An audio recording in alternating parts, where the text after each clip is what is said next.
talk a lot about the enemy from within, and I can't make this stuff up, but my guy Dre Jackson, he always does a great job of recapping everything on Twitter or X app, and he says Dak Prescott is playing better than any quarterback in the National Football League right now, and Mina dropped the analytics, but Galvin Dawson, in his eyes, don't agree with her. So we're going to listen to these quick excerpts. Appreciate my guy. Keep the pressure on that secondary. Mina Kimes on her show. She had Mike Golick Jr., a friend of the show, Gojo, on with her. Mina and Gojo giving Dak his flowers, talking about QB1 for MVP. You can find MVP a bunch of different ways. You can consider different kinds of players. But if you just ask me who's the best quarterback in football right now, it's Dak Prescott. The way he's playing, the command of the offense, the playmaking with his legs. I sent out a bunch of splits for all the ways in which he leads the NFL. But I think the one that jumps out to me the most, and maybe the one that's the best case for him being the MVP of the league, he is the best quarterback in football on third down. And then I was curious how it compares over his career, because he has a 91.2 QBR on third down. That's 20 points higher than at any point in his career. And let me get him up. Here we go. He's had some very good seasons. When the offense is on the quarterback's shoulders and he has to drop back and pass, Dak Prescott is playing at a higher level than he ever has over the course of his career.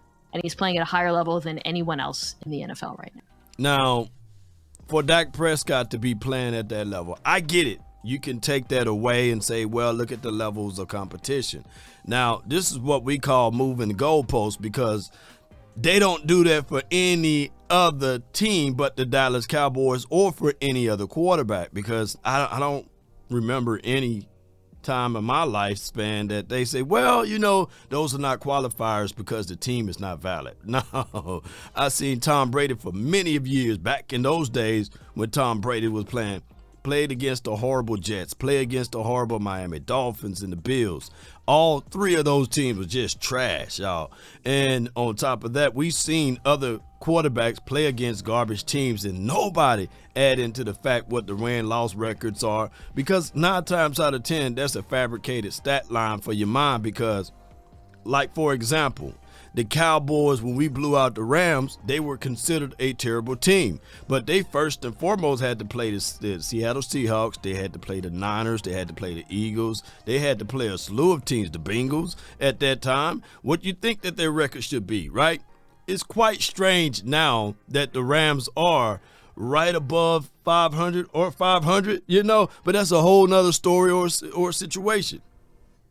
Narrative-wise, I didn't think we'd need to talk anyone into the Dallas Cowboys quarterback who's winning a bunch of games and is the best on third down, which is like the easiest big blinking sign of the things that we love about quarterbacks in clutch moments. I thought all that would just have him very easily at number one in the like narrative MVP race of all of this. They've got 2 big primetime games down the home stretch of the season against great teams where he'll have the opportunity to absolutely drive the nail in that coffin if he so chooses. Damn right, Gojo. If he wants to, he's got the opportunity to go out and prove all the haters wrong. But I think that he was being a little naive with the Cowboy hate. I mean, it's just they don't want to see the success. They don't want the Cowboys quarterback to be the MVP.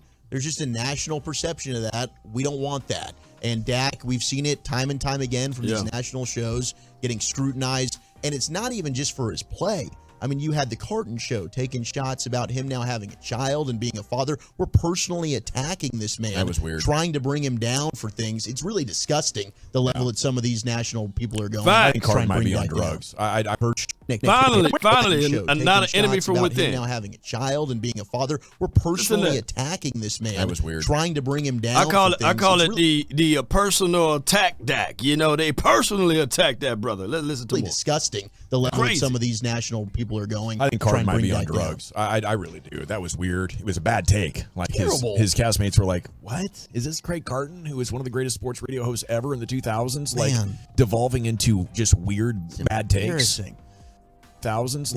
Devolving into just weird bad takes.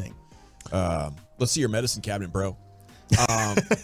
But no, I do think this is great. I know Eric probably has even more context on the numbers and exactly what that means. I do want to say I'm not surprised at all that statistically it looks like Dak is the best quarterback in the NFL. I don't think stats has ever been a problem for the guy. We've gotten to this point where statistically that's what it looks like. But I'm sorry, Mina Kimes, when anybody says he's the best quarterback in football right now, I got to say BS. What? Shake yourself for that take. What?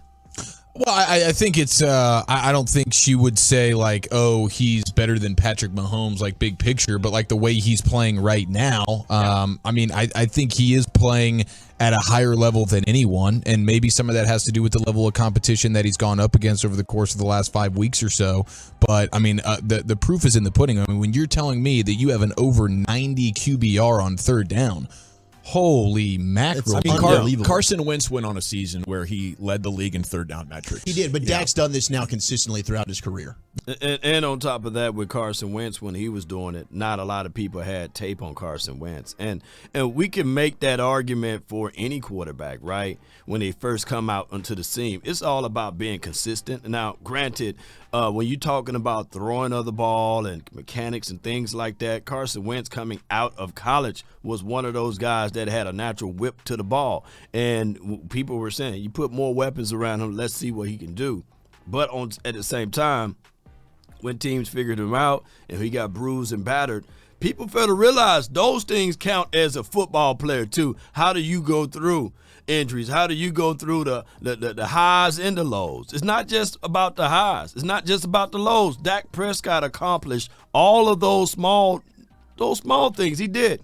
Let's listen to more what he had to say. But comparing Dak to Carson Wentz run is nasty work right there, bro. That's enemy from within all the way. Yeah, and he's just taking it up a notch because now he actually has a play caller that is helping him even more. Like Dak was doing this, dragging a 90s style offense to third down success consistently, and now he's like, oh wow, watch what happens when you have some easy buttons for me where I don't have to be a hero. My numbers are telling you I'm a hero, but I'm getting plenty of help from the design, and so because of that, I think he is, all of that being put together, I think he is playing the best football of his career for sure.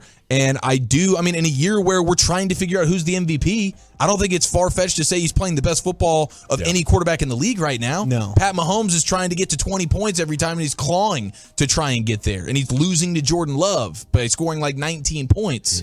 And a lot of that has to do with supporting cast. No question. Absolutely. That's why it's just a right now thing. No one in the right mind is saying, I get to have anyone in the league and I'm going to take Dak over Mahomes. It would be 100%. That would be the single worst decision in all of sports history. It would be the dumbest thing anyone could ever do. But to say Dak's playing the best football sports history, it would be the dumbest thing anyone could ever do. But to say Dak's playing the best football in the NFL right now at the quarterback position, I think is fair. And I want to give Dak that credit. I also, because I harped on just how much the lack of help he was getting from a coaching standpoint throughout his entire career, I want to point at the people, the Schottenheimer, Mike McCarthy, whoever else was in there and says, oh my gosh, there's a different way to play football, and you're extremely late to the party, but it's good to see you here.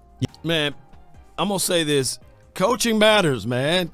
Look, Jason Garrett administration, we already knew. Like, if you were to pick up Tony Romo and put him in an Andy Reid system, who knew?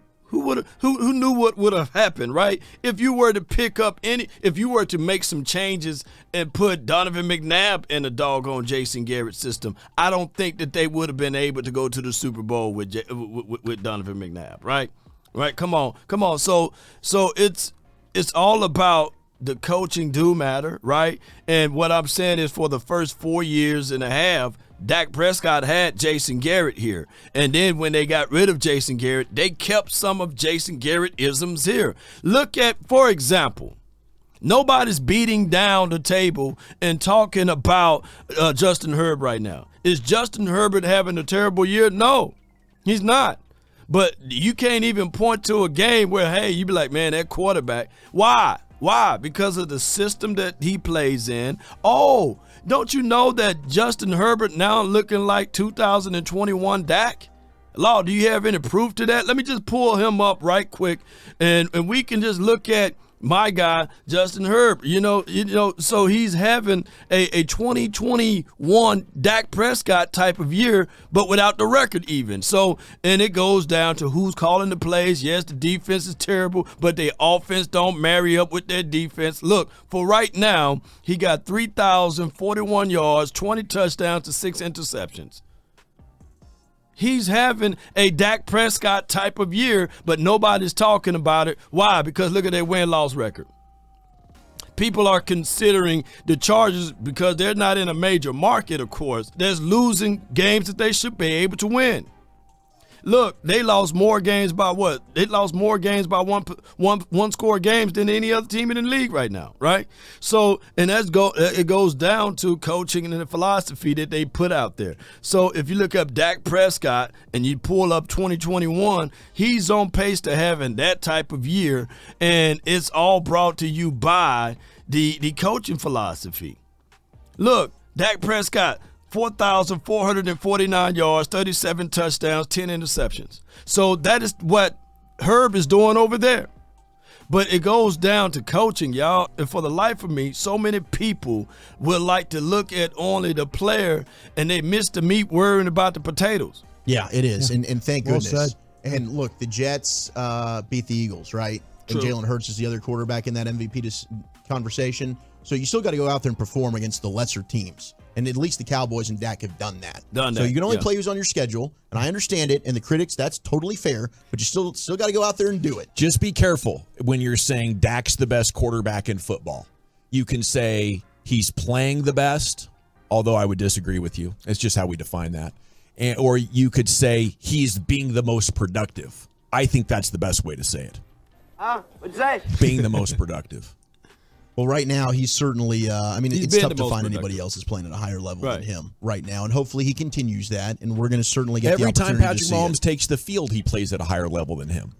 There is what not every time. But I would say this from a talent situation. Pat Mahomes is more talented than Dak and more proven and got skins on the wall or got the resume turned in or what have you. All Dak Prescott got to do, because he's writing up everything beautiful. He just got to turn in his work, right? So I said this before. A lot of people ask me, Law, do you have Dak Prescott in that elite room? No. What I have Dak Prescott at is banging on the table to enter into the elite room. And one can argue right now the only person on the other side of the elite room is Pat Mahomes. And this season, Dak Prescott is knocking at the elite door, and Pat Mahomes saying, hey, man, I don't know if I want to let you in, but hey, can you let me out? I'm tired of all of this glow and this attention. I'm just playing with y'all. But you guys get what I'm saying. Hey, Pat Mahomes sitting there saying, all right, cool, I'm cool. Dak, like, let me in. Let me in. Pat Mahomes, let me out. Let me out. you do, and then there's what's around you. And a lot of these analytics are really struggling to decipher what did the quarterback do and what did the protection and the weapons do. And now, right now, they've decided we're going to create the formulas for putting it on the quarterback because they're the center of the sport. They're what drives headlines. They're what drives clicks. So there's a lot of offense. Hey, just look at Brian Broader's face. Brian Broader's really, I think the whole entire panel, they really want to go at him, but they respect him. He's a co-worker, so they don't really want to stop him when he's talking about the analytical sides of it. Yes, two things can be true. Yes, a car traveling at 90 miles per hour is a fast car, but what type of car is it? Yes, look, in 1995, I had a Honda Civic, right? It had 120 on the dash. Just because it got 120 on the dash doesn't mean that it can operate and perform at 120 on the dash like my Beamer can. I get what people are saying, but at the end of the day, if that Honda is able to maintain 90 miles per hour without wrecks, without issues, and get you to point A to point B, you can't dog the doggone Honda, right? And I'm not calling Dak Prescott a Honda, but I hope you guys get with what I'm saying and contextualize the fact that right now, When it's called and it's time to do the job, Dak Prescott is delivering with the greatest production that he ever played at before. And the NFL haven't seen this before, especially completing at 70% of your passes. I get it. Yeah, we may have played against scrub teams, but other teams also got to play against those scrub teams, and those quantitative analysis as far as numbers, they should be able to generate the same thing. But newsflash, those teams are not. Offensive metrics that are saying, here's what the quarterback is doing to impact this. They are very imperfect. To me, they should say, this is what your passing game does more than this is what your quarterback does. Because you can't take a quarterback and have a stat and take away his weapons and then say, this is what he's doing now. It's not what he's doing. He did not go from a 90 rated quarterback to 60. His left tackle is hurt. His best wide receiver is hurt. And you're going to give me a ranking of who's playing the best right now. Well, this guy who's all world is playing his ass off, is seeing the field better, is playing his ass off, is seeing the field better, is throwing it better, is more accurate, plays with more anticipation. But what he does doesn't equal production. I would say if Dak that didn't make sense there. Didn't have that help. Because we seen Dak Prescott with a Noah Brown last year. We seen him with a 33 and a third-year-old T.Y. Hilton catch a 3rd and 30 play, right? We seen him, and here's the craziest thing. People will give all types of breaks to others when they injured or they coming off of an injury. This dude had literally a broken thumb, right? I heard people earlier today talking about, hey, man, Jalen Hurts, we know he's battling through a knee situation. Dude, would you rather break your thumb and come back to play football with some type of cast over it, and then you got a chance to heal through that, take that off? Or would you rather play with like a bruised knee? Come on, man, you throw the ball with your hands. And I know most of your passes come from your legs, but come on, man. I can't make this stuff up. Nobody last year brought this to the table and said, you know what? The dude broke his thumb. You know, his thumb was pulled back to its wrist almost, you know, and he healed that. They was able to surgically put that together, and he came back out there and led that team from the 26th to the 27th ranked offense back down to the number 5 offense. You can't ask for better production than that. Yes, and then on top of that, we didn't have the kind of caliber of wide receivers we have now. Which he didn't for a period, right? Prior to the Amari Cooper trade, this offense wasn't playing well. There's been times where Dak hasn't performed, and he hasn't had help around him, but Pat Mahomes is now in that situation. Was that narrative in conversation the same for Dak? Pat Mahomes won a Super Bowl in that situation last year, Zach. But he also had Travis Kelce, who at that time was playing as an... He had Travis Kelce, and he had a complete healthy offensive line. I want to remind people, last year, the Cowboys, 4 out of the 5 guys last year were hurt, moved around. The only person that stayed in his same position the entirety of the year, his name is Zach Martin, right? So I get it. Pat Mahomes, brilliant quarterback. Pat Mahomes, wonderful quarterback. Pat Mahomes, elite quarterback. But Pat Mahomes himself, when he came into the league, he said he couldn't read defense, that the coaching staff had to develop him and get him up to par. Now, Pat Mahomes, his entirety of his career, had Andy Reid. Andy Reid is one of the, by far, best coaches in the league, y'all. In the league. If you had your life on the line and you had to pick Jason Garrett, Mike McCarthy to coach you out of some games, you gonna sit there and say, all right, well, I know I can get 8-8 from him, but this dude, since he's been here, minus the pandemic year, is at least giving us 12-5. An all-pro. That's fine. Yeah. That's fantastic. When Dak had nothing, they fired out in 2019 and had to trade for Amari Cooper. I don't think anyone's trying to say I'm taking Dak over Mahomes. That's cool. Yeah. But right now, I mean, I don't think you can discredit the way Dak's playing. Well, I mean, this is the second year in a row, or maybe second out of 3 years, where Mina has trotted out Dak's the best quarterback in football right now. That's her does take. She does it with statistics, though. Like Brian she does it Broaddus. with analytics. Right. That's how she's reading the game. Right. She's reading it through analytics, and the analytics is actually, I'm learning about this analytics stuff too. It's proving correct. It can't be this. It can't be your argument. I think if you're, I think if it's, I mean, it could be a supplement to your argument, right? Because you going to argue tangible things, right? And there are intangible things. There are things that we can't quantify, and I get that, but you're going to want to use the tangible things. You can't go into a court system and say, well, based off of the last intangible things, this is what would have happened. No. You going to go off of the tangible things. Was there a stop sign? Yes. On a four-way stop, there should have been a stop sign, but therefore I drove through it. No. Do there need to be a stop sign there? Yes, those are tangibles. But yes, if you go shoot through a four-way stop and there's no stop sign there and you know that there's oncoming traffic, I get all of that.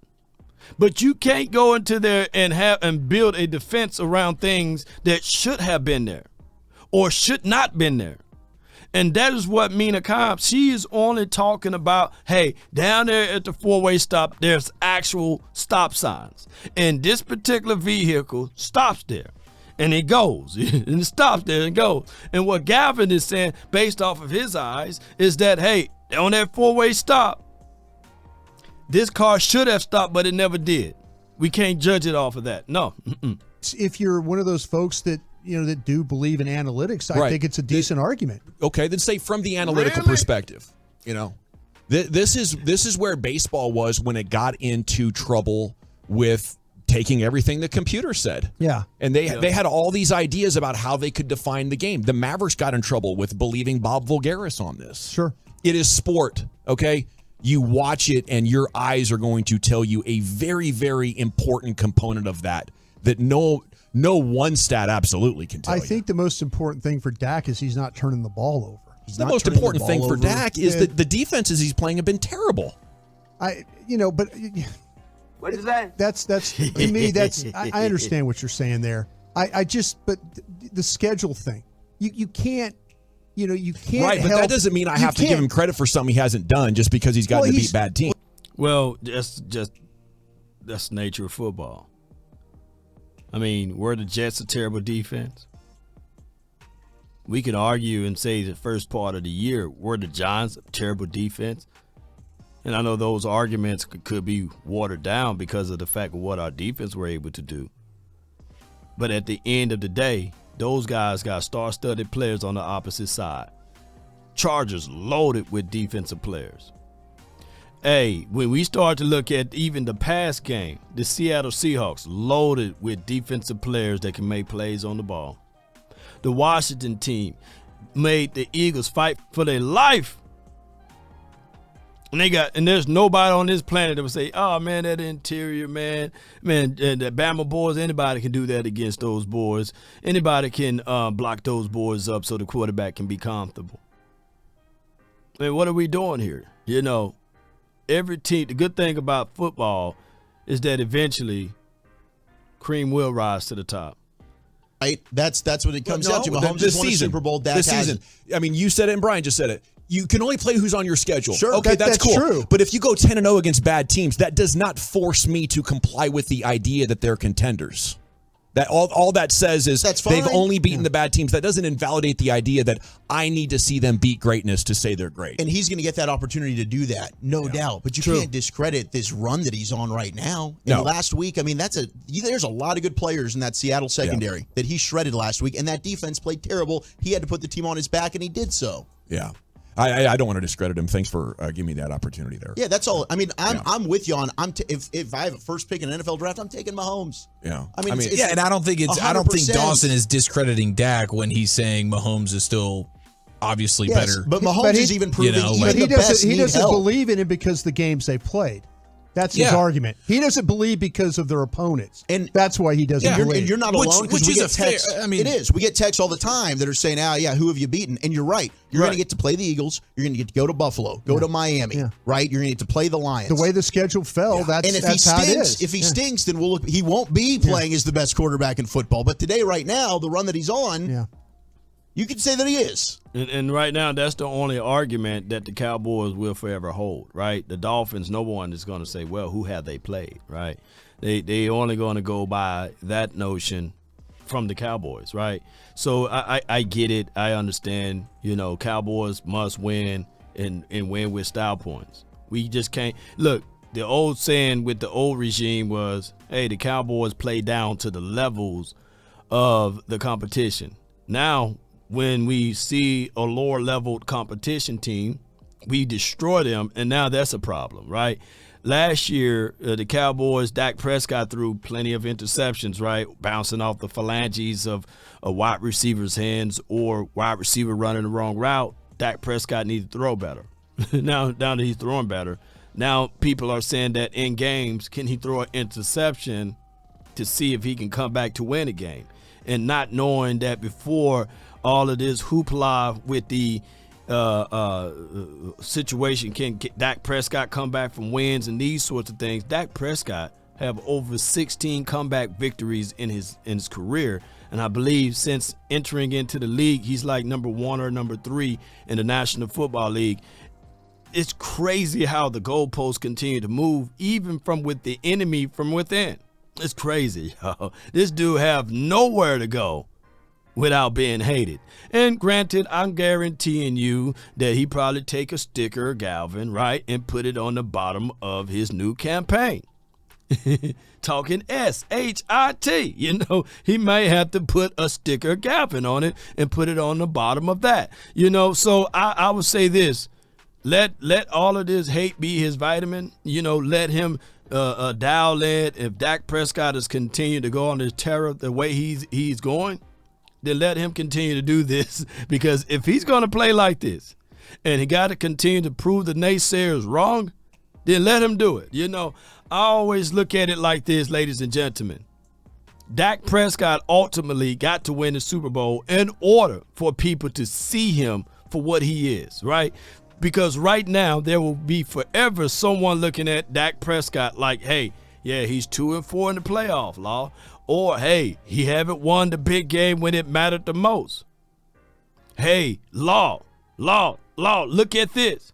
This is the dude that got to overcome all of these shortcomings that everybody done been through. Well, it's quite strange that when you look at the history of the NFL, great coaches always excel great quarterbacks.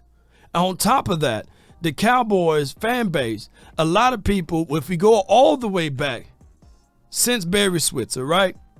We had Shane Gailey. What were the expectations? Win the Super Bowl. Oh, we had Shane Gailey again. What were the expectations? Win the Super Bowl. Dave Campo, 5-11, 5-11, 5-11. 3 years straight. The expectations never changed. It was still win the Super Bowl. Bill Parcells, he was literally our best chance. Best chance.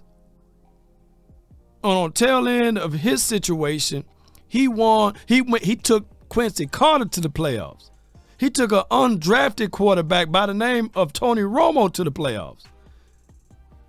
With his short stay here, we can only imagine if Bill Parcells were here long enough, would have at least made it to the Super Bowl, if not won one, right?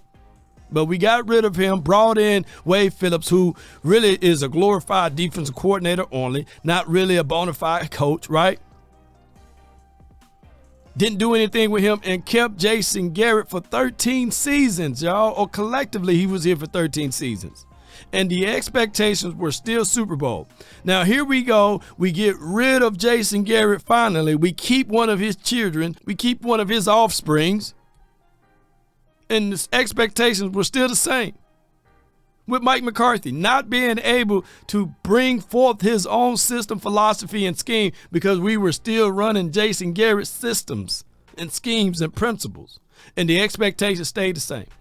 But even us as fans, seen something different about this team. We doing things that we haven't done since the 90s. We doing things that we haven't done since the early 90s. You see what I'm saying? Back-to-back playoff appearances and beyond. Even in a pandemic year, ladies and gentlemen, we were one game out of being the division champs that year. So what I'm saying is we finally get a coach, and now people saying, hey, get rid of him. Mike McCarthy, get rid of him. He was only here for what? He's only been here for 3 years now, going into his 4th season. I can't make this stuff up because we've been shortcoming in the playoffs in the last 2 years. This is Dan Quinn's 3rd season here, right? If I'm not mistaken. Man, I know the patience is razor blade thin right now, but the expectation's still been the same, win the Super Bowl. But when you go back and look at everything, our only chances been with Bill Parcells slightly, and now.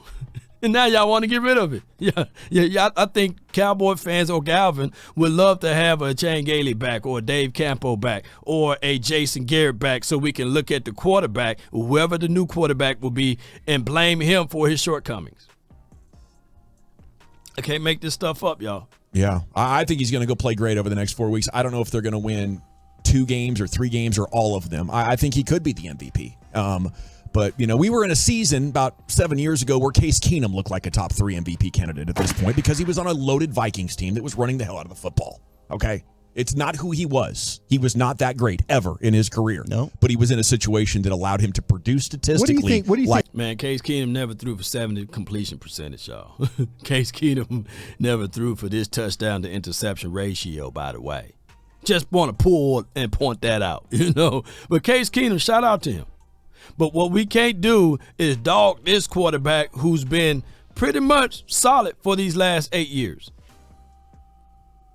And contextualize it like, oh man, this is only just by chance. No way. Like a great. What do you think Dak Prescott is? I mean, if you had to evaluate what Dak Prescott is, I'm not talking about right now. What do you evaluate him as? Let's talk about some music. Your probably overall, top 10 quarterback. Just top 10. So it's top 10. Anything else you want to add to that? I mean, tell me about what you see as a player. What, not just top 10. Tell me what you see as the player. Oh, I see a guy that really requires good protection. Most guys do. Yes. Yeah, most guys do. Right? Most guys do. I mean, Hurts is struggling right now with their situation. Oh, he's way better than Hurts. Yeah, but they're sitting there talking about, you know, but you look at these. Man, that boy going off into the deep end. Let me see if we got one more segment on this. Situation. Oh, he's way better than Hurts. Yeah, but they're sitting there talking about, you know, but you look at these quarterbacks. There's been times for Mahomes. I think with Mahomes, they've had some bad drops.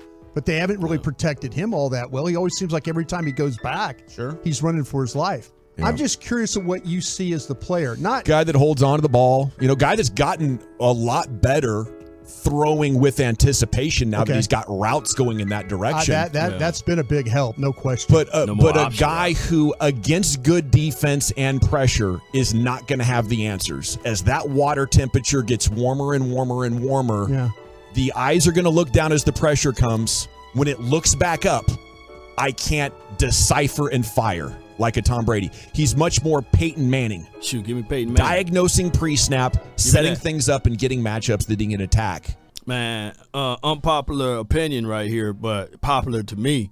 You put Peyton Manning on the Patriots, you must be out your goddamn mind. And on top of that, Tom Brady is not known for having a strong arm, by the way, nor is Peyton Manning is known for having a strong arm. They all throw great passes, though. I'm not taking that away from them. They pre-snap and post-snap reads were phenomenal.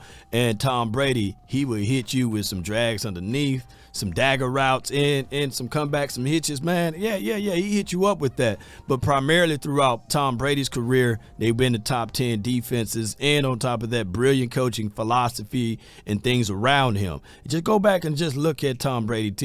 And one can argue Peyton Manning, even though he had a defensive-minded head coach over there, Peyton Manning was always with Marvin Harrison. And you see what his son is doing, right? Oh, my goodness. He always had Reggie Wayne and Dallas Clark, man, in a Hall of Fame offensive line. Go get out of here, man. Look, this dude, did he just start watching football? Come on, man. Then a guy who can quickly look into the secondary, see an opportunity, and let it fly. I don't think he's ever been that guy. No, I don't think never has. I don't think he ever has. But I think the things that I think he's gotten better at some. So he's a Peyton Manning without the velocity and accuracy. That's the way I see him. And, as a result, we're still in a spot where we're waiting to see him win playoff games against good teams. Yeah. He's beaten bad teams that could have been or could have not been in the playoffs. We got to run. Man, no doubt, man. If you want to make Dak Prescott a poor man's Peyton Manning, one can argue a Peyton Manning with legs. Come on, man. You give me that dude right there. But at the same time, Peyton Manning, I'm not going to take away from Peyton Manning. Dak Prescott grew up going to Peyton Manning camps, by the way. So if you were to put that into those particular aspects, then let's go with it. Now, one thing he didn't look up, and when he talk about without accuracy, Dak Prescott is knocking on the door. If not, his numbers, and I don't feel like looking them up, y'all can do that for me in the chat.